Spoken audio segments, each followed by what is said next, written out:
우리 오늘 살펴볼 말씀 창세기 18장 1절부터 15절까지 말씀드리겠는데요. 우리 아브라함에 대한 성경 인물 공부 8번째 시간 되도록 하겠습니다. 나눠드린 유인물 보셔도 되고 가지고 계신 성경 말씀 봐도 되겠습니다. 창세기 18장 1절부터 15절까지 좀 길지만 제가 빠르게 한번 봉독하도록 하겠습니다. 주께서 마므레 평야에서 아브라함에게 나타나셨더라. 날이 더울 때 그가 장막문에 앉았다가 그의 눈을 들어 바라보니 보라, 세 남자가 자기 옆에 섰더라. 그가 그들을 보자 장막문에서 달려나가 그들을 맞이하고 몸을 땅으로 굽히며 이르되, 내 주여, 내가 주의 눈앞에서 은총을 입어 싸우면 원하오니 주의 종을 떠나 지나가지 마옵소서. 원하오니 물을 조금 가져오게 하사 당신들의 발을 씻으시고 나무 밑에서 쉬소서. 내가 빵 한 조각을 가져오리니 당신들의 마음을 편안하게 한 후에 지나가소서. 이런 까닭에 당신들이 당신들의 종에게 오셨나이다 하더라. 이에 그들이 이르되, 내가 말한 대로 그리하라 하더라. 아브라함이 급히 장막에 들어가 사라에게 가서 이르되, 속히 고운 가루 세 스아를 가져다가 반죽을 해서 화덕에 빵을 구우라 하더라. 또 아브라함이 솥대로 달려가서 연하고 좋은 송아지를 취하여 청년에게 주니 그가 급히 요리하더라. 그가 버터와 우유와 청년이 요리한 송아지를 가져다가 그들 앞에 차려놓고 또 그가 나무 밑에 있는 그늘 옆에 섰더니 그들이 먹더라. 그들이 그에게 이르되, 내 안에 사례가 어디 있느냐 하니 그가 대답하되, 보소서 장막에 있나이다 하더라. 그분께서 이르시되, 생명의 때를 따라 내가 확실히 내게로 되돌아오리라. 보라, 내 안에 사라에게 아들이 있으리라 하시더라. 사라가 그의 뒤에 있는 장막문에서 이 말을 들었더라. 아브라함과 사라가 나이 많아 연로하고 또 사라에게는 여인들의 관례가 따른 것도 멈추었더라. 그러므로 사라가 속으로 웃으며 이르되, 내가 늙었고 내 주인도 늙었는데 어찌 내게 즐거움이 있으리오 하더라. 이에 주께서 아브라함에게 이르시되, 어찌하여 사라가 웃으며 이르기를 늙은 내가 확실히 아이를 낳으리오 하느냐. 주에게 너무 어려운 일이 있겠느냐. 생명의 때를 따라 내가 정한 때에 내게로 되돌아오리니 사라에게 한 아들이 있으리라 하시더라. 그때 사라가 부인하며 이르되, 내가 웃지 아니하였나이다 하였으니 이는 그녀가 두려웠기 때문이라. 이에 그분께서 이르시되, 아니라 내가 웃었느니라 하시더라. 우리 지난 시간에 이어서 하나님께서 이제 99세가 되었었을 때 13년 만에 다시 하나님께서 나타나셔서 언약을 확증해 주셨죠. 우리 생각나시죠? 그리고 나서 하나님께서 말씀하신 내용이 뭐냐면 대리모가 아니라 뭡니까? 바로 사라를 통해서 아들을 주겠다. 이 약속을 주셨죠. 자, 그런데 오늘 흥미롭게도 지난번에는 아브라함이 웃었습니다. 그렇죠? 근데 오늘 누가 웃었습니까? 사라가 웃었죠. 그래서 사라가 웃는 모습을 보여주고 있는 이 성경 말씀을 통해서 우리가 한 가지 확실히 알 수 있는 건 있습니다. 뭐죠? 사라가 노년에 임신하여서 아이를 낳는 것을 믿었을까요? 안 믿었을까요? 안 믿은 거죠. 비록 사라가 안 믿었다 얘기는 안 하지만 지난번처럼 아브라함처럼 웃는 모습을 봤었을 때 여기 분명히 약간 그 비꼬는 어조 비슷하기도 하고 의심하는 어조로 얘기하는 걸 봤었을 때 그녀가 확신하지 못했다라는 것을 분명히 알 수 있죠. 자, 그러면 사라가 이렇게 확신하지 못하는 상황에서 아브라함이 해야 될 일은 과연 무엇이었을까요? 아브라함도 확신을 못했지만 지난번 사건을 통해서 아브라함은 확신하는 마음을 가졌습니다. 그래서 그 증거가 뭐였습니까? 할례를 거행한 거죠. 그러니까 하나님이 약속하셨고 그 약속의 증표로 할례를 명령하셨고 아브라함은 자신의 그 불신앙 또 확신이 없음을 회개하고 곧바로 하나님 앞에서 할례를 거행하는 장면을 보여주었죠. 그래서 신약 말씀이 아브라함이 그것을 믿었다라는 것을 분명히 증거해주고 있었고요. 자, 그러면 아브라함은 믿었고 사라는 여전히 믿지 못합니다. 그러면 아브라함 여기서 할 수 있는 것은 무엇일까요? 사라를 막 설득해서 그게 되겠는데 오늘 내용을 보니까 설득이 안 된 것 같아요. 설득했으면은 지금 그때하고 최소한 몇 개월에서 1년 이상 시간 차이가 있는 것 같은데 만약에 설득을 했으면 오늘 사라가 웃는 일이 없었겠죠. 그러나 아브라함이 설득을 못했다라는 증거가 바로 오늘 사라가 웃는 모습을 통해서 우리가 그것을 확인할 수 있죠. 그렇다면 아브라함이 사라를 설득 못했을 때 자신의 안에 할 수 있는 유일한 방법은 무엇밖에 없을까요? 기도죠. 물론 본문에서는 아브라함이 기도했다라는 내용은 없습니다. 그러나 그가 기도했다라는 것을 충분히 보여주는 간접적인 증거들이 나오는데, 자, 바로 밑에 나오는 하나님께서 그에게 찾아오셨을 때 그가 보인 반응입니다. 여기 보세요. 이 18장 1절 보면요. 마므레 평야에서 아브라함에게 나타나셨죠. 근데 날이 굉장히 더웠습니다. 그가 이제 장막문에 앉았어요. 왜 그랬냐면요. 거기는요, 지금 우리 날씨보다 더 덥습니다. 그러니까 텐트 치고 사는데요. 이 텐트 안에 있으면 어떻게 되겠습니까? 여러분 여름에 그 텐트 들어가 보신 적 있죠? 쪄 죽죠. 예. 그러니까 우리 다 경험해 봅니다. 그러면 어디를 하냐? 텐트 문을 열었거나 텐트 밖으로 나가면 또 덥죠. 그러니까 텐트 입구에 있는 거죠. 예. 입구에 있으니까 머리만 가리고 앞에 있으니까 튀어 있어서 공기는 통하죠. 그러니까 아브라함도 딱 그 상태에 있습니다. 그러니까 날이 더울 때니까 한낮이죠. 그가 장막문에 앉아 이렇게 있었죠. 자, 그런데 멀리서 보니까 세 남자가 오는 거예요. 그런데 신기한 거는 아브라함이 멀리서 세 남자를 보고 막 달려갔다고 그러죠. 그 다음에 맞이하고 몸을 땅으로 굽혔어요. 그럼 이건 뭘 얘기하는 겁니까? 누군지 알았다는 거죠. 그럼 아브라함이 아는 이 존재가 누굽니까? 3절에 내 주여, 주님이라고 부릅니다. 그러니까 아브라함이 영적으로 주님이시구나, 그걸 멀리서 알아차린 거예요. 영적인 교통함이 있었던 거죠. 그러면 여러분, 제가 질문 드릴게요. 아브라함이 멀리서도 주님을 알아봤다는 것은 아브라함이 영적으로 깨어 있었다는 겁니까? 잠잤다는 겁니까? 깨어 있었다는 거죠. 예. 여러분 다 그 경험이 있으실 거예요. 그렇죠? 예. 영적으로 우리가 깨어 있어야 하나님의 뜻이 무엇인지, 또 하나님에 대해서 더 생각하지, 영적으로 죽어 있으면 그 생각 못 하죠. 예. 아무리 믿음이 큰 사람이라고 하더라도. 그러니까 아브라함이 깨어 있었다는 것이고, 아브라함이 깨어 있기 위한 가장 중요한 방법 중에 하나는 뭡니까? 기도다라는 거죠. 자, 더 놀라운 것은요, 주님이 이렇게 갑자기 나타나셨음에도 불구하고 아브라함은 전혀 당황 안 했습니다. 여러분 생각해 보세요. 이렇게 있는데 갑자기 주님이 꿈속이라도 최소한 천사 모습으로 환상 가운데 나타나시는 거 둘째 치고, 여러분이 꿈이라도 꾸시면 어때요? 깨면 굉장히 신기하지 않습니까? 네, 저도 꿈에 예수님을 어렴풋이나 본 적은 다 있으실 거예요. 그렇죠? 예수님 얼굴이 딱 보였다는 게 아니라 어렴풋이나마 이분이 예수님이구나, 이런 생각을, 이런 꿈을 꾼 적은 몇 번 있습니다. 근데 진짜 예수님 본 건 아닙니다. 예, 그러니까 이제 그냥 꿈속에서 어떤 형체가 있는데 예수님이라는 거가 있는 거예요. 근데 그걸 꿈에서 그런 걸 느꼈을 때도 굉장히 신선하고 충격적이었어요. 그런데 아브라함은요, 실물로 주님을 뵙는데 전혀 놀라는 기색이 없습니다.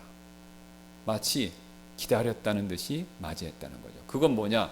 아브라함이 주님께 엎드려서 주님의 도움을 구하고 있었다라는 거죠. 여기서 중요한 사실을 배울 수 있는데요. 우리가 깨어서 기도하고 주님의 도움을 구할 때 주님은 그때 항상 우리를 찾아오신다라는 겁니다. 물론 아브라함처럼 아브라함 시대같이 직접 오시는 건 아닙니다. 그러나 성령을 통해서 주님은 우리를 찾아와 주십니다. 어떻게 해요? 예배 가운데, 우리가 기도 가운데, 말씀을 읽거나 설교 말씀을 듣는 가운데 주님이 성령님을 통해서 우리 마음 안에 찾아와 주신다는 거죠. 물론 이미 구원받았기 때문에 우리 안에 계시지만, 제가 말씀드리는 뜻은 하나님께서 자신의 임재함을 더 뚜렷하게 성령을 통해서 우리에게 부어주시고 경험케 해주신다라는 겁니다.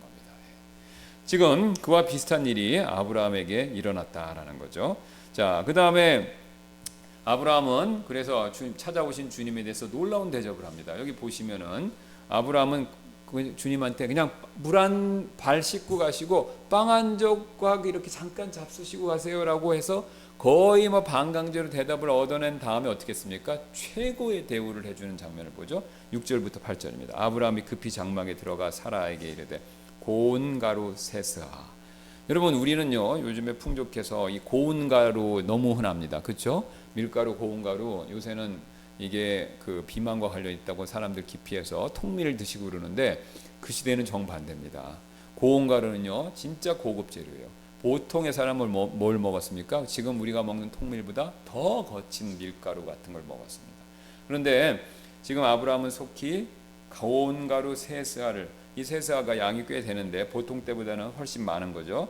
그러니까 빵을 만들게 하고, 그 다음 보세요. 7절에 아브라함이 솥대로 달려가서, 자, 놀랍죠? 여러분 지금 요즘 날씨에 밖에서 뛰는 거 어떠세요? 힘들죠? 네, 별로 안 뛰고 싶으시잖아요. 근데 아브라함이 99세인데 뛰었어요. 왜 뛰었습니까? 주님을 대접하려고 뛰었어요. 그래서 송아지를 취해서 자기가 뛰어가서 송아지를 잡아서 데리고 와서 청년에게 주고 요리하라고 그러고, 그래서 요리한 것을 또 그 종들을 시킬 수도 있는데 어떻게 했습니까? 자신이 직접 가져가서 차려놓고 그는 드실 때까지 옆에 있었다는 거죠. 여기서 굉장히 중요한 또 우리가 교훈을 배울 수 있는데요. 보세요. 노령이나 더운 날씨나 서두르는 그런 시간의 제약이 있음에도 불구하고 하나님을 최선을 다해 섬기는 아브라함의 이 모습을 보고 하나님께서 나중에 아브라함을 이렇게 평가해 주셨다라는 거죠. 우리 18장 17, 18, 19절인데 오늘 사건 이어지는 내용이죠. 17절에 이렇게 얘기하십니다. 주께서 이르시되 내가 행하려는 바를 아브라함에게 숨기겠느냐. 아브라함은 반드시 크고 강력한 민족이 되고 땅의 모든 민족들이 그 안에서 복을 받으리라. 이는 내가 그를 알기 때문이니 곧 그가 자기 자녀와 자기 뒤에 있을 자기 집안 사람들에게 명령하여 그들이 주의 길을 지켜 정의와 판결의 공의를 행할 것을 알기 때문이라. 이것은 주가 아브라함에게 관하여 말한 것을 그에게 이루시려 함이라 하시더라. 여러분 보세요. 여기 하나님 칭찬이 뭡니까? 아브라함이 굉장히 신실해서 거기 하나님이 명령한 것들을 그 사람들한테도 또 잘 가르친다 이거죠. 하나님이 가르쳐 주신 신앙을 잘 전수해 준다는 거죠. 그런데 여러분 이게 되려면요 뭐가 돼야 됩니까? 하나님께 먼저 신실해야 되죠. 오늘 자신에게 찾아온 하나님께 엄청 신실한 모습을 보여줬어요. 그러니까 아브라함이란 사람 자체는 신실함 그 자체라는 거죠. 그러니까 그가 신실했기 때문에 하나님께 신실했기 때문에 자기 후손과 자기 집안 사람들에게도 신실한 겁니다. 그러니까 하나님이 오늘 아브라함의 그 자신을 섬기는 모습을 보시고 그것을 인정해 주시고 칭찬해 주시고 심지어는 성경 기록에 이렇게 적어놔서 영원토록 그에게 하나님의 인정을 받는 그런 기록을 남기셨다라는 거죠. 여러분 우리가 천국 가면 아브라함 만나면요 얼마나 참 영광스럽겠습니까? 아브라함 우리 믿음의 조상님이라고 해야 되나 형제님이라고 해야 되겠죠. 형제님. 예, 이게 우리가 만나 뵙기만 해도 영광일 텐데 이렇게 높은 하나님 앞에서 인정을 받았던 비결이 뭐냐? 그가 많이 배워서 그렇습니까? 아브라함은 학력 없죠.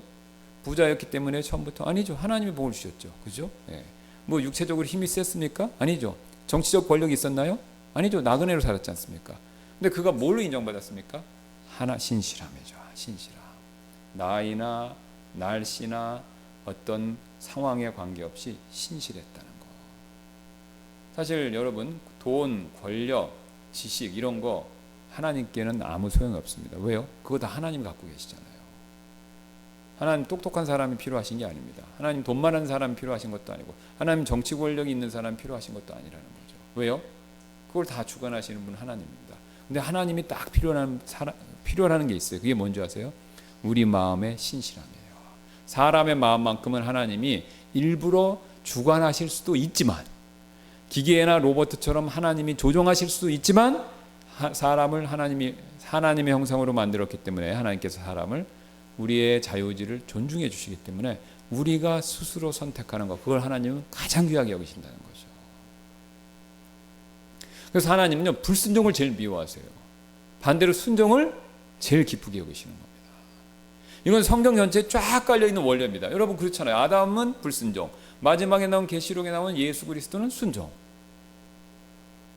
그러니까 인간의 자유의지 또 하나님 형상과 관련된 굉장히 중요한 주제입니다. 그러니까 우리의 순종이 하나님 앞에서 얼마나 귀한가 이거죠. 여러분 이거 다 느끼셨을 거예요. 여러분 자녀들 다 여기 저보다 연배도 많으신 분들도 계시고 그러니까 여러분 자녀를 쭉 기르시다가 보니까 어떻습니까? 공부 잘하는 거 중요하죠. 좋은 직장 다니는 거 중요하죠. 또 뭐 세상적으로 출세하는 것도 다 중요합니다. 좋은 사람 만나서 결혼하는 거 다 중요해요. 다 중요한데 결정적으로 부모와의 관계에 있어서 순종 안 하면요 그거 같이 힘든 게 없죠. 그렇죠?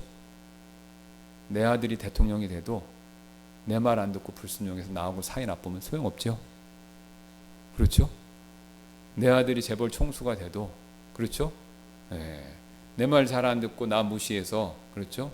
자기 세상 멋대로 사면 역시 아무런 나에게 유익이 없습니다. 세상에 그렇게 사는 사람들 무지하게 많습니다. 우리가 경험적으로 알고 또 우리가 성경 말씀을 통해서 알고 있습니다. 그래서 하나님이 늘 우리에게 요구하시는 것은 순종이다. 신실함에서 나오는 순종. 아브라함은 그것에 있어서 귀한 본을 보이고 있는 것이죠. 자, 식사를 마치신 뒤에 주님이 오늘 하이라이트, 핵심이 되는 질문을 하셨죠. 내 안에 사라가 어디 있느냐. 자, 그러면 이걸 왜 말씀하셨냐?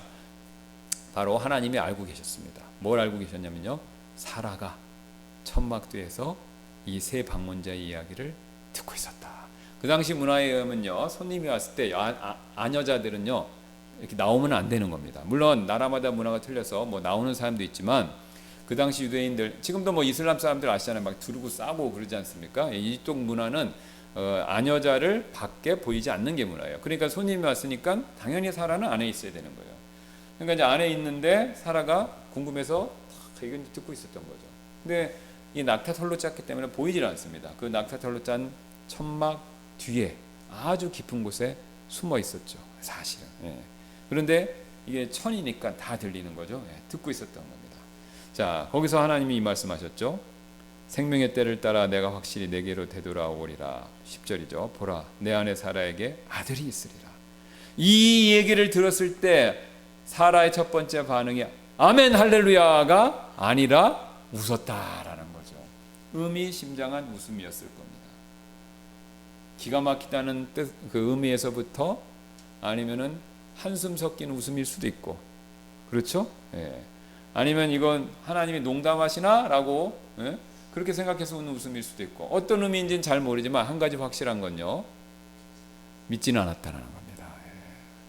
믿지는 않았다는 거예요. 확신은 없었다는 거죠. 근거가 뭐냐면요, 12절입니다. 그녀는 속으로 웃으면서 내가 늙었고 내 주인도 늙었는데 어찌 내게 즐거움이 있으리요.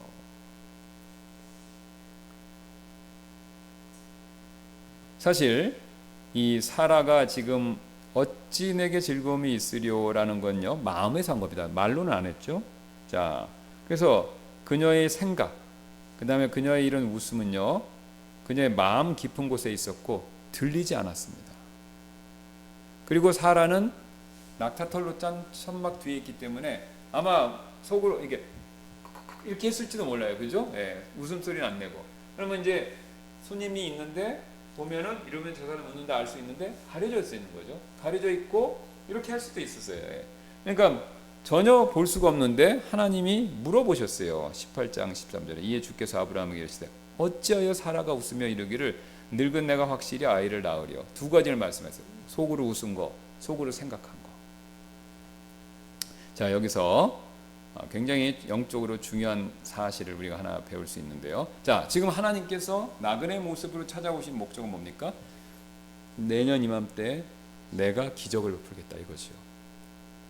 사라는 인간적으로 불가능합니다. 아이를 낳을 수 없죠.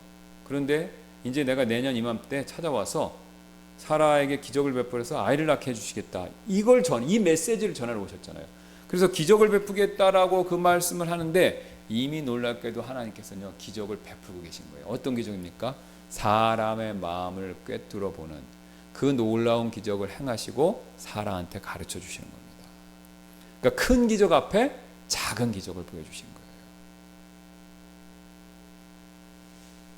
아브라함에게 지난번에 나타나셨을 때 하나님 뭐라고 하면 엘샤다이, 그러니까 전능자 하나님이라고 말씀했어요. 그 전능자 하나님, 그 히브리어 말로는 엘샤다이인데, 그러니까 하나님은 무엇이든지 하실 수 있다는 거예요. 그러니까 무엇이든지 하실 수 있기 때문에 보세요.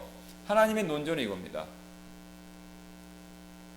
사라의 마음을 직접적으로 들여다보고 그 생각을 캐치할 수 있는 내가, 자 보세요. 사라의 태 안에 있는 문제를 보고 고칠 능력이 없겠느냐 이거죠. 자, 다시 한번요. 사라 안에 태에 문제가 뭐가 있겠죠, 그렇죠? 예. 그러니까 좀 더 제가 산부인과 의사는 아니지만 뭐 자궁에 문제가 있든지 뭐가 문제가 있든지 뭐가 문제가 있었겠죠, 그렇죠? 예. 그러면 하나님은 사라의 마음도 보셨어요. 그러면 사라의 몸은 못 보실까요? 보시죠. 그러니까 사실은 어떻게 봤었을 땐 더 어려운 걸 행하신 겁니다. 사람의 마음을 알 수 없다라고 성경이 말하는데 그 깊은 사람의 마음을 꿰뚫어 보시는 분이 엑스레이 같이 사람의 몸도 들여다보시고 내년 이맘때 뭐가 문제니 이것만 내가 고치면 아이를 낳을 수 있다. 바로 하나님은 이런 의미에서 말씀해 주신 것이죠. 그러니까 18장 14절, 제 얘기가 아니다. 14절에 이렇게 나옵니다. 주에게 너무 어려운 일이 있겠느냐? 보세요. 생명의 때를 따라 내가 정한 때. 그렇죠? 그러니까 하나님이 정한 때가 있고 생명의 때라는 거예요. 그러니까 우리 몸 안에, 사라의 몸 안에 여자의 경수의 그 메커니즘을 하나님 아시고 그 돌아가는 시스템을 알고 그때 내가 딱 아이를 가질 수 있게 해주겠다 이거죠. 그래서 사라에게 한 아들이 있으리라 이렇게 말씀해 주신 겁니다. 이런 방법이 하나님께서 이런 방법을 사용하시는 것을 또 한번 보여주신 예가 있죠. 여러분 도마 아시죠? 네. 그 이제 예수님 부활하신 다음에 10명의 제자들에게 나타나셨는데 도마한테는 나타나지 않으셨어요. 그러니까 10명이 보고 우리 예수님 봤다 놀랍다 막 그러니까 도마가 이제 그 자리에 없었기 때문에 이런 얘기를 했죠. 우리 아시는 것처럼 그러므로 다른 제자들이 그에게 이르되 우리가 주를 보았노라 하더라. 요한복음 20장 25절입니다. 그러나 그가 그들에게 이르되 내가 그분의 양손에 못자국을 보고 내 손가락을 그분 자국에 넣으며 내 손을 그분의 옆구리에 넣지 않고는 믿지 않겠다 그랬습니다. 그리고 정확히 8일 뒤에 예수님이 다시 모든 제자들에게 나타나셨어요. 그런데 흥미로운 사실은요. 27절을 보시면요. 예수님이 제자들 이렇게 있을 때 딱 나타나 문 다 잠겼는데 갑자기 나타나셨습니다. 뚫고 오셨는지 하늘에서 오셨는지 모르지만 갑자기 싹 영화처럼 나타나신 거예요. 그런데 오시자마자 평안하느냐 인사를 하시더니 곧바로 누구한테 가셨는지 아세요? 도마한테 간 겁니다. 10명은 다 믿었는데 도마만 안 믿은 거죠. 그러면서 뭐라고 말씀하셨습니까? 그 뒤에 그분께서 도마에게 이르시되 내 손가락을 이리 내밀어 내 양손을 보고 내 손을 이리 내밀어 내 옆구리에 넣어보라. 그리고 믿음 없는 자가 되지 말고 믿는 자가 되라 하시니라. 도마가 깜짝 놀랐겠죠. 이건 누가 고자질하는 사람도 없을 텐데 어떻게 예수님이 내 워딩을 그대로 알고 그대로 말씀하실까? 그러니까 이 예수님은 하나님이 맞으시구나. 하나님 아니고는 이 사실을 알 수 없는데 이분이 바로 하나님이시구나. 살아계신 하나님이시구나. 그러면서 그 유명한 고백을 하지 않았습니까? 나의 하나님, 나의 주요, 나의 하나님이다. 이 놀라운 고백을 한 것이죠. 자, 이처럼 주님께서 하나님께서 우리가 할 수 없는 모든 것들을 하신다라는 것을 오늘 사라에게 그렇게 보여주셨습니다. 자, 그러면서 주님께서 아브라함에게 사라가 왜 웃었는지, 그러니까 왜 믿지 못하느냐 이걸 물어보신 거죠, 그렇죠? 그러니까 사라의 그 대답이 너무 좀 흥미롭죠. 15절입니다. 그때 사라가 부인하여 이르되 내가 웃지 아니하였나이다 하였으니 이는 그녀가 두려웠기 때문이다. 왜 두려웠을까요? 노출된 거죠. 찔린 거죠, 여러분. 내 마음을 어떻게 알았지? 내가 웃은 걸 어떻게 알았지? 그러니까 완전히 어떤 찔림을 받은 거죠.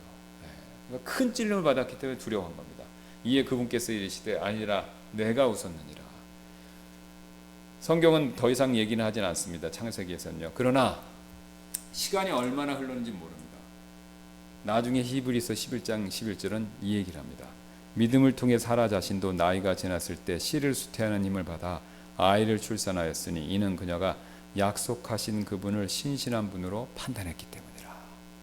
여러분 지금 히브리서 말씀하고 창세기 말씀하고 비교해 보면요. 뭘 얘기해 주고 있습니까? 오늘 창세기 말씀은 의심했어요. 그래서 웃었죠. 마지막에 찔려서 두려워했습니다. 그런데 히브리서 말씀 보니까 어때요? 언젠지 모르지만 그녀가 그분은 신실하신 분이다라고 판단했다는 겁니다. 하나님의 역사하심을 믿은 거죠. 아브라함도 자신의 믿음 없음을 책망받고 즉시로 회개하고 할례를 했듯이 사라도 지금 당장은 아니지만 결국 그녀가 아이를 낳기 전에 어느 시점에 뭡니까? 회심하고 마음을 바꾸고 주님의 약속을 그대로 믿었다라는 거죠. 그러니까 이 그녀가 그걸 믿었기에 하나님이 일하신 겁니다. 아브라함도 믿었기 때문에 하나님이 주신 거고 사라도 믿었기 때문에 주신 거죠. 여러분 기적 앞에는요 믿음이 필요합니다. 하나님이 기적을 베풀기로 정하셨지만 믿음이 없으면 안 된다라는 겁니다.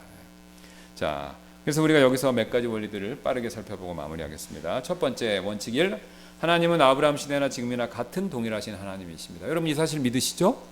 그러니까 아브라함한테 똑같은 방식으로 그러니까 아브라함한테 역사하시고 아브라함을 칭찬하셨던 하나님이 지금 우리 하나님이세요. 그러니까 우리도 하나님께 칭찬받으려면 아브라함이랑 똑같이 해야 됩니다. 날이 덥던 나이를 많이 드셨건 시간에 쫓겨 바쁘던 하나님을 섬기는 일에 마음으로 섬기는 일에 우리가 최선을 다해야 아브라함 같은 인정을 받는다라는 겁니다. 이게 동일하다라는 거죠. 또 어려운 일이 없다라고 하셨기 때문에 그 하나님이 우리에게도 해주실 수 있는 거예요. 그래서 언제나 어제나 오늘이나 내일이나 영원토록 동일하시죠. 히브리서 13장 8절 말씀처럼요. 전지전능하시고요. 자, 그러나 하나님이 그렇다고 해서 아브라함에게 썼던 방법과 똑같은 방법을 계속해서 반복적으로 쓰신다. 꼭 그것은 아니다라는 것이죠. 특별히 우리가 기도와 관계되어 있었을 때 하나님은 두 가지 방법으로 우리의 하나님께서 일하시는 방법이 두 가지가 있는데요. 첫 번째 뭐냐면 하나님께서 주관적으로 자신의 뜻을 정하시고 역사하시는 게 있고요. 두 번째는 우리의 기도를 듣고 역사하시는 게 있습니다. 자, 성경에는 자녀를 낳지 못하는 여자분들의 여자 성도분들의 예들이 많이 나오죠. 그런데 그 자녀를 못 낳는데 그 자녀를 낳게 해줄 때 하나님이 독단적으로 자녀를 낳게 하시는 경우가 있어요. 또 다른 케이스는 뭐냐면 당사자들이 하나님께 기도를 엄청나게 많이 해서 그렇게 낳게 해주시는 경우가 있어요. 자, 사라는요 원하지 않았어요. 그렇죠? 기도했습니까? 믿었습니까? 안 믿었죠. 그냥 하나님이 믿지도 않는데 찾아오셔서 낳게 해줄 거야. 그러니까 사라는 반대로 웃어버렸어요. 그런데 결국 하나님 어떻게 했습니까? 낳게 해주신 거죠. 반면 한나는요 간절히 했죠. 간절히 했죠. 그러니까 하나님이 주권적으로 해주시는 경우도 있고 또 우리의 기도를 들으시고 간절하게 할 때 역사하시는 방법도 있다는 거예요. 그러니까 두 가지 다가 있기 때문에 모르는 겁니다. 그러니까 하나님은 근데 사실 하나님이 주권적으로 하셔서 우리에게 은혜 베풀어 주시는 경우가 더 많죠. 자, 대표적인 게 뭡니까? 저희가 태어난 것 자체가 하나님 은혜잖아요. 주권적으로. 여러분 가운데서 한번 그런 분 있으시면 손 들어보세요. 내가 태어나고 싶어서 태어났습니다. 없으시죠? 내가 내 부모님 밑에 내가 사는 그 지역에 거기 내가 태어나고 싶어서 태어났는데 하나님이 태어나게 해주셨어요. 이런 분 없으세요. 하나님이 독단적으로 결정하셔서 우리를 이 세상에 태어나신 거죠.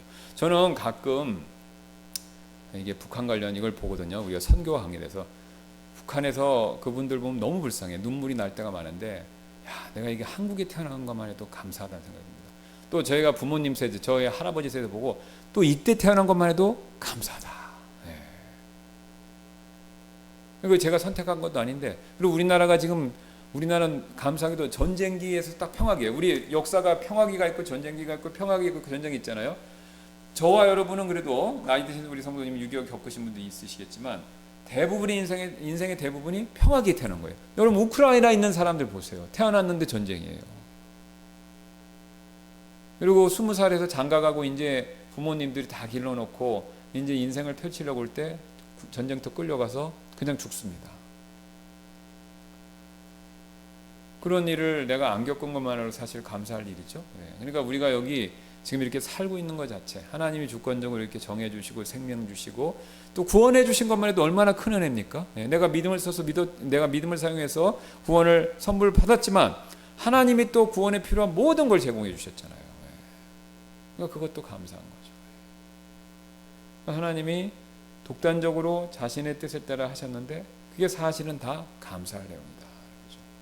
반면 또 우리의 필요한 거를 애써서 기도하고 한나처럼 간구하면요 또 하나님이 들어주세요. 그러니까 하나님이 독단적으로 하셔도 감사, 또 우리가 기도를 해서 하나님이 들어주셔도 감사. 그러니까 우리는 감사할 일밖에 없는 거죠.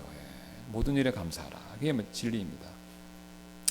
예수님의 어머님 마리아도 마찬가지지 않습니까? 뭐 마리아가 언제 내가 예수 메시아 낳겠다 그런 생각했습니까? 아니죠. 천사가 찾아와서 택함 받았다 그렇게 하고 그래서 예수님의 성육신에 대한 것을 고지해 주셨죠. 그런데 거기에 오늘 사라하고 오늘 하나님께서 사라와 마리아에게 주셨던 말씀이 내용상 똑같습니다. 어려운 일이 없다라고 했고 누가복음 11장 30절 보면 하나님께는 불가능한 것이 없다 그랬죠. 마리아가 의심하지 않습니까? 어떻게 남자도 없이 애를 낳냐고 그러니까 하나님께 불가능한 것은 아무것도 없다. 누가복음 1장 37절에서 얘기해주고 창세기 오늘 말씀에서도 나오는 똑같은 내용입니다. 내용상 같다 이거죠. 그래서 우리가 아시는 것처럼 이 사라가 이삭을 낳은 것은 뭡니까? 마리아가 예수님을 낳는 것에 대한 모형이다. 이제 이렇게들 많이 해석을 하시는 거죠. 자, 두 번째는요. 초자연적 사건과 기도는 성경에서 자주 연관되어 나타나고 있습니다. 이게 기도는요 놀랍습니다. 이 어떤 기도가 초자연적인 우리가 상상하는 것 이상의 일을 일으키는 그 일하고 이 기도하고는요 굉장히 뗄래야 뗄 수 없는 관계가 있습니다. 그러니까 내가 노력을 안 했는데도 아무런 조치를 안 했는데 초연적인 역사가 일어나는 경우는 성경에서 드물고요. 거의 대부분은 그나마 우리가 기도를 해야 하나님께서 놀라운 일들을 하시는 경우가 태반이다라는 거죠. 그래서 여러분 제가 말씀드릴게요. 기도를 해도 하나님이 들어주시기도 하고 안 해도 하나님이 안 들어주실 때도 있어요. 그런데 여러분 기도를 안 해버리면요 아무 일도 안 일어나요. 그건 확실합니다. 그렇죠? 그렇죠? 내가 기도 아무것도 안 하고 가만히 있으면요 아무 일도 안 일어나요. 그러나 기도를 하면요 하나님의 뜻에 하는 기도면 하나님이 들어주실 수도 있고 아니면 그 기도의 응답은 아니더라 해도 다른 방식으로 들어주시는 거예요. 바울이 3번 기도했는데 들어주셨습니까? 안 들어주셨지만 다른 건 들어주셨잖아요. 그의 궁금증, 그렇죠? 가시를 제거해달라는 그의 직접적인 요구는 안 들어주셨지만 왜 가시를 주셨는가에 대한 그의 궁금증은 해결해 주셨잖아요. 그런데 그거를 기도를 안 했다. 그러면 아무것도 없는 게 없습니다. 그래서 야고보서 5장 14절에 유명한 말씀 있지 않습니까? 너희 가운데 병든 자가 있느냐? 그는 교회의 장로들을 부를 것이요 그들은 주의 이름으로 그에게 기름을 바르며 그를 위해 기도할지니라. 믿음의 기도는 병든 자들을 구원하리니 주께서 그를 일으켜 세우시리라. 만일 그가 죄들을 범하였을지라도 그것들을 용서받으리라. 너희 잘못을 서로 고백하고 너희가 고침을 받도록 서로를 위해 기도하라. 의인의 효력 있고 뜨거운 기도는 많은 유익이 있느니라. 여러분과 저는 기도하셔야 됩니다. 기도 안 하면 아무것도 안 일어나죠. 그래서 예수님이 유명한 말씀 우리 외우는 말씀이지 않습니까? 구하라 그리하면 너에게 주실 것이요 찾으라 그리하면 너희가 찾을 것이요 두드리라 그리하면 너에게 열릴 것이니 이는 구하는 자마다 받을 것이요 찾는 자는 찾을 것이요 두드리는 자에게는 열릴 것이기 때문이라. 혹은 너희 중에 누가 자기 아들이 빵을 구하는데 그에게 돌을 주겠느냐? 혹은 그가 생선을 구하는데 그가 그에게 뱀을 주겠느냐? 그런즉 너희가 악할지라도 너희 자녀들에게 좋은 선물을 줄 알거늘 하늘에 계신 너희 아버지께서는 자기에게 구하는 자들에게 좋은 것들을 얼마나 많이 주시겠느냐. 여러분 기도를 안 하면요 돌이나 뱀도 없습니다. 그렇죠? 네. 그래서 우리가 모여서 기도하는 이유가 바로 구해야 하나님이 주시기 때문에 그렇습니다. 구하지 아니해서 받지 못하는 것도 있다라고 분명히 말씀하고 있지 않습니까? 그래서 기도는요 하나님의 능력과 분명히 연결되어 있다. 그 다음에 3번째 원칙입니다. 우리는 이 땅에 사는 한 우리는 하나님께서 우리의 삶 속에서 일하시는 방식을 완전히 이해할 수는 없다 이거죠. 이 세상 사는 동안 이해 못합니다. 그러나 천국 가면 알겠죠. 왜 그때 하나님이 나의 이 기도를 늦게 들어주시거나 사도 바울처럼 안 들어주셨나. 분명히 천국에서는 알 수 있을 겁니다. 그러나 이 땅에서는 알 수는 없지만 한 가지 분명한 걸 알 수 있죠. 바울이 로마서에서 11장 33절부터 35절에 36절까지 이 말씀했습니다. 오 깊도다 하나님의 지혜와 지식에 부요하며 그분의 판결들은 헤아릴 수 없으며 그분의 길들은 찾지 못하는도다. 왜냐하면 누가 주의 생각을 알았느냐 또 누가 그분의 조언자가 되었느냐 혹 누가 그분께 먼저 드려서 보답을 받겠느냐. 이는 모든 것이 그분에게서 나오고 그분을 통하며 그분께로 돌아가기 때문이니 그분께 영광이 영원토록 있으리로다. 아멘. 제가 목회자로서 성도 여러분들을 위해서 기도하고 또 기도 부탁을 받습니다. 여러분 저를 봐주세요. 그러면 어떤 성도분들이 특별한 때 모든 분은 그러는 게 아닌데요. 어떤 분들이 또 가끔 기도 요청을 이렇게 하시는 게 있어요. 그러면 목사인 제가 봐도 이거는 하나님이 들어주시기 어렵겠다 이런 기도가 있습니다. 거의 떼쓰는 수준이에요. 아니면 정욕을 따라 구하는 게 맞아요. 그렇게 저한테 직접 구하시는 분은 없었지만 극단적인 예를 들면 목사님 제가 11조 열심히 할 수 있게 로또 복권 맡겨주세요. 이런 기도 부탁을 한다는 건요 여러분 들어주기 어려운 거 아닙니까 사실. 네.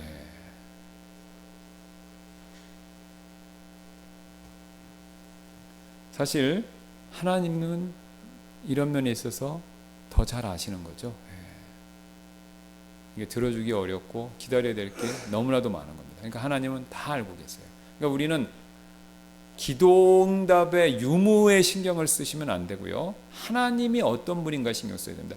여러분 욥이요 그 엄청난 시험을 겪을 때 그걸 이겨낼 수 있었던 비결은요, 하나님이 기도를 들어준다 안 들어준다가 아니라 하나님이 어떠신 분인가, 여기에 포커스를 맞춘 거예요.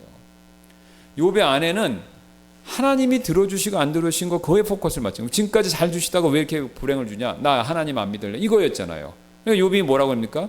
저주하고 죽으라니까, 점잖게 꾸짖는 게, 좋은 것도 주셨으니까 안 좋은 것도 주실 수 있는 거 아니냐. 그러니까 하나님의 신실하심에 포커스를 맞춘 겁니다. 저도 그걸 너무 많이 봅니다. 제가 성도분들을 격려하고 막 그럴 때, 어려운 일 있을 때 기도도 해드리고 그러는데, 실족하시면 100% 이 부분이에요. 나 기도 안 들어줬다. 하나님은 능력이 짧거나 나를 안 좋아하시거나.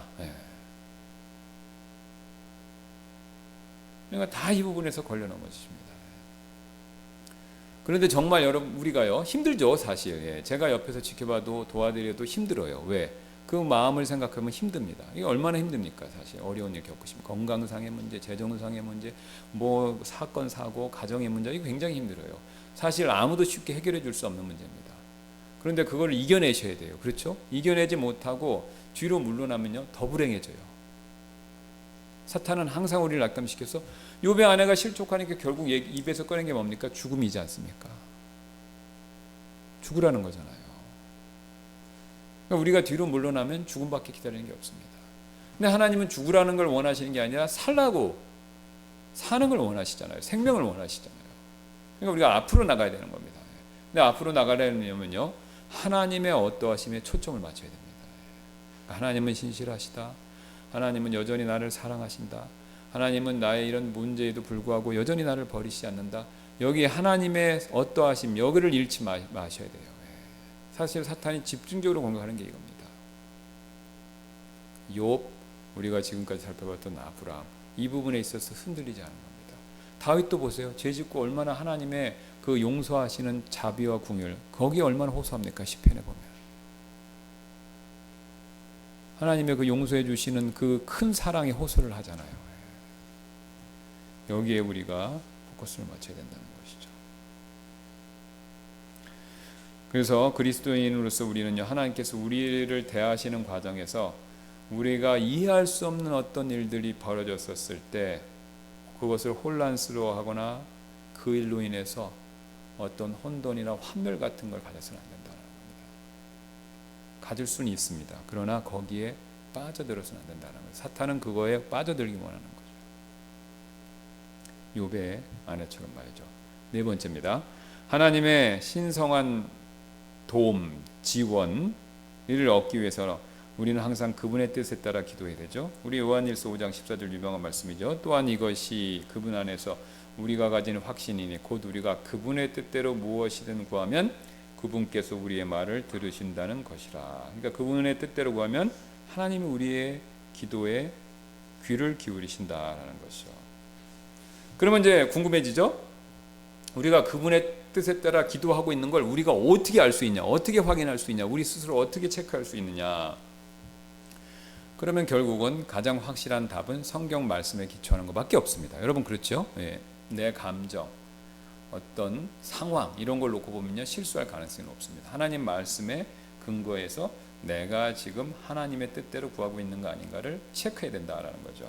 자, 그러면 두 가지밖에 없습니다. 하나님 뜻이, 내가 기도하려고 하는데 이 기도 내용이 하나님의 뜻이 분명한 경우가 있고, 이거 좀 아리까리한데 이거 하나님 뜻이 맞나 안 맞나 이런 게 있어요. 그럼 대표적으로 보세요. 이런 기도가 있을 수 있죠. 주님의 뜻이라면 제 결혼 생활에 문제가 있는데 이 결혼 생활을 해결해 주세요. 여러분 이거는 그렇게 기도하실 필요 없어요. 결혼 생활이 정상적이 되고 원만화되고 화평이 되는 건 100% 주님 뜻이에요. 그렇죠? 하나님은 이혼을 원하십니까? 가정 안에 화평을 구하는 기도, 그거 100% 하나님 뜻이에요. 그렇죠? 이웃과 화평을 구하는 거, 그거 100%입니다. 그러니까 우리가 이미 성경에 기반해 상식적으로 아는 것들은요, 그거는 하나님 뜻이니까 그냥 그걸 그대로 귀하시면 돼요. 뭐 하나님 뜻인지 아닌지 우리가 궁금해할 필요도 없는 거죠. 근데 이제 하나님 뜻이 명확하지 않을 때가 있어요. 자, 어떤 경우는요? 내가 갑자기 아플 때가 있습니다. 그렇죠? 어떤 병이나 이런 거 있을 때. 자, 그러면요, 우리가 심장 질환이 있습니다. 그러면 이 사람의 심장, 제가 지금 심장 질환인데 하나님 이거 무조건 낫게 해주십니다. 사실 이렇게 이런 식으로 기도하는 거는 약간 억측이 있을 수가 있어요. 왜 그렇죠? 성경 어디에도 우리가 병 걸렸을 때 기도하면 100% 치유받는다 이런 보장은 없습니다. 그리고 만약에 그렇게 믿고 있다면 나이가 들어서 심장이 약해져서 기도하면 다 들어주시면 우리는 병이 안 걸려야 돼요. 그렇죠? 예. 물론 나을 수도 있는데 100% 약속은 없다는 겁니다. 그러나 우리가 이렇게 기도하지 말고 제가 말씀드린 이런 방법으로 기도하는 또 다른 대안이 있죠. 주님, 만약 주님의 뜻이라면 이 심장의 문제를 해결할 문제를 낫게 해주세요. 그러니까 무조건 낫게 해주세요 하고 주님의 뜻이라면 낫게 해주세요. 이건 천지차이입니다. 그렇죠? 그러니까 주님의 이게 내가 낫는 게 주님의 뜻인지 아닌지 모르죠. 그러니까 주님의 뜻이라면 낫게 해주세요. 이렇게 우리가 기도할 수밖에 없는 거죠. 또한 우리가 또 다른 방법이 있습니다. 주님, 제가 이게 낫게 되는 건지 안 낫게 되는지 그건 잘 모르겠습니다. 그러나 어쨌든 제가 이 심장 문제로 어려움을 겪고 있는데 이 어려움을 견딜 수 있게 해주세요. 이게 성경에서 나오는 기도 제목이잖아요. 그렇죠? 두 가지입니다. 주님의 뜻이 있으면 이걸 들어주세요. 그러니까 로또 복권 마찬가지예요. 로또 복권도 살 수도 있죠. 필요에 의해서. 그러면 주님의 뜻이면 맞게 해주세요 그래야지 하나님 이거 제가 11조 낼 테니까 무조건 이거 듣게 해주세요. 이거는 안 되는 거죠. 예. 주님의 뜻이라면 해주세요. 이제 거의 안 되겠죠. 근데 예. 그러나 어쨌든 주님의 뜻이라면 해주세요. 그 다음에 그 어려움을 견딜 수 있게 해주세요. 사실 그렇게 기도하면요, 그거는 이미 응답받는 기도 제목입니다. 여러분 왜 그렇죠? 아까 앞에서 말씀드렸듯이 심장병이 낫지 않는다 하더라도 하나님은요 최소한 내 그 심장병을 통해서 견딜 수 있는 은혜는 주십니다. 그건 100%입니다. 그리고 내가 몰랐던 제2의 제3의 어떤 일들을 계획하시고 그것을 이루어 주시는 경우가 너무 많은 거예요.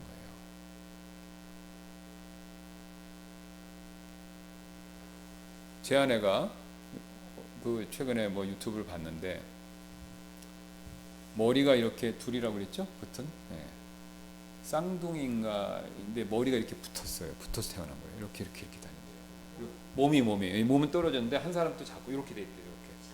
이렇게 샴쌍둥이였죠. 그런데 크리스찬인 것 같아요. 뭐 걸을 때도 차에 끌고 걸고 너무 불편한 거예요. 그런데 몸만 불평은 안 하고 하나님이 이런 뜻이 있어서 우리 이렇게 태어나게 했다. 그런 얘기를 한다는 겁니다. 근데 그게 맞아요. 그런 상황에서 하나님의 뜻이 있어서 우리 이렇게 태어나게 하셨다. 그 말 자체가 영광이잖아요. 그러니까 이분은요 하나님께 영광 돌리게 하려는 그 내용으로 쓰임 받는 거예요.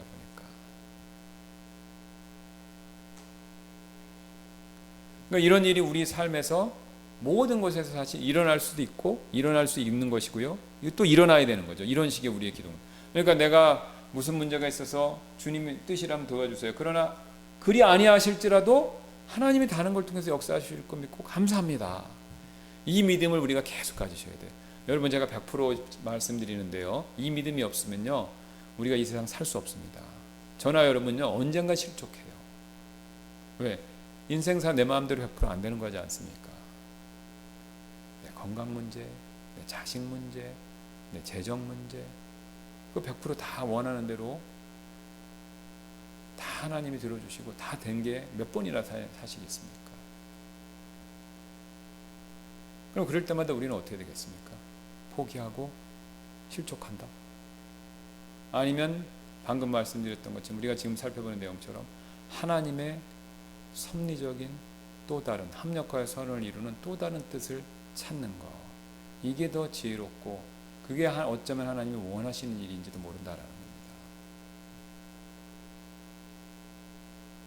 그리고 또 제가 이런 말씀을 드리고 또 그렇게 말씀하시는 분들을 우리가 보면요 은혜가 돼요. 이상하게도 기도 응답 못 받는데 뭐 별거 아니네 이런 분이 없어요. 그리스도인이라면. 그렇죠? 바울이 기도 응답 못 받았다고 뭐 믿음이 없고 기도를 안 했나 봐 이렇게 얘기 안 한다는 겁니다. 고개를 끄덕이면서 그렇구나. 우리가 오히려 은혜를 받는다는 겁니다. 왜 그렇습니까? 하나님이 그런 방식으로 일하시기 때문에 그런 거죠. 그래서 우리가 이런 방법으로 지혜롭게 간구하셔야 욥의 아내처럼 실족하지 않고요, 사도 바울처럼 승리할 수 있습니다. 그 다음에 마지막으로 하나님은 주권자이시며 우주의 모든 면을 통제하시지만 우리의 자유의지를 인정해 주시고 존중하십니다. 이게 무슨 뜻이냐면요, 우리가 기도 문제에 있어서 방금 말씀드렸던 사도 바울처럼 할 수도 있고요, 욥의 아내처럼 할 수 있어요. 욥처럼 할 수도 있고 욥의 아내처럼 할 수 있어요. 근데 하나님은 다 욥처럼 하기를 원하시고 사도 바울처럼 하기를 원하시죠. 그렇다고 해서 강제로 그렇게 하기를 원하시지는 않습니다. 그렇죠? 내가 결정하는 겁니다. 내가 결정하는 겁니다.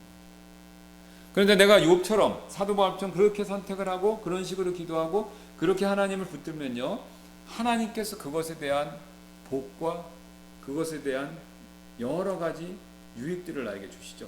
그러나 내가 욥의 아내처럼 선택하면요, 그것에 대한 대가는 또 내가 받아야 된다는 겁니다.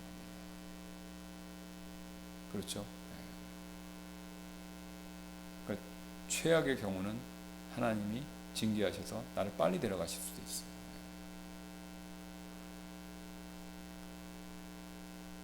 선택은 우리 자유다.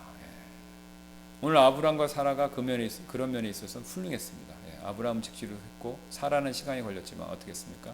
자신들의 불신을 뉘우치고 회개하고 돌이키고 하나님의 약속을 붙들고 믿었다라는 거죠. 그랬더니 히브리서 11장에 나오는 믿음의 장, 믿음의 전당에 그들의 이름이 가장 앞에 나오는 그런 놀라운 축복을 그들이 받았다라는 것을 우리가 잘 알고 있습니다. 그러므로 우리도 아브라함과 사라의 이런 신앙을 본받아 항상 믿음으로 승리하는 저와 여러분들 되시기를 주님의 이름으로 소원합니다. 제가 기도하고 마치겠습니다.